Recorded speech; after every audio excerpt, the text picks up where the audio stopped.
It's 7:42, time to talk about your money. Stewart Welch from the Welch Group joined us, and this morning we're talking about, is it ever a good idea to withdraw from your 401k while you're still working?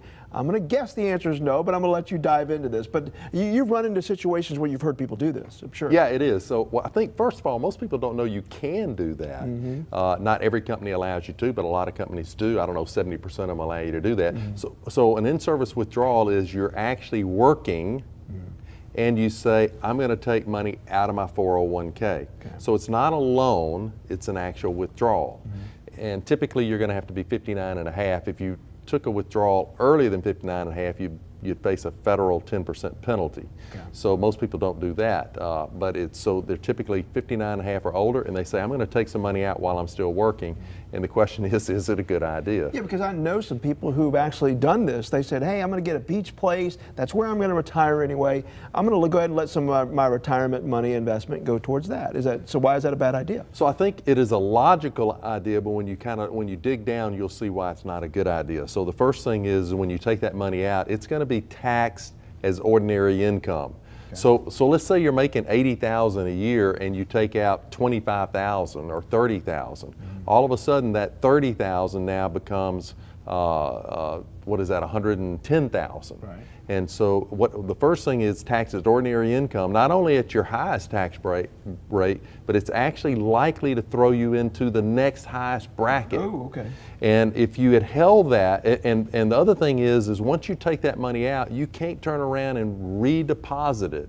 Right. So you don't get to put that money back. It's out of the plan forever, and that forces you to give up the biggest tax benefit of a 401k, and that's going to be that tax-free growth. And so the compound interest that you're growing, and you're basically getting taxed twice, right? Because you're still going to get also, again, the federal penalty for taking that early, right? Well, if it's after 59 and a half, you avoid the federal penalty. Okay. So you can't avoid that. But if they had waited, if we took your example of the person that bought the condo in Florida, if they had waited and figured out another way to get that done, and they retire, when you start taking money out of the 401k in retirement, instead of being in that 32% tax bracket, you're likely to be in a much lower tax bracket. Like most of the cases we see, we can get the money out in, say, a 15% tax bracket. Okay. So it's a really big penalty, not only the loss of the growth, but also the difference in the taxes that you're going to pay. So definitely the good things come to those who wait. But now let me ask you this. What would you advise somebody then who is really in an emergency situation?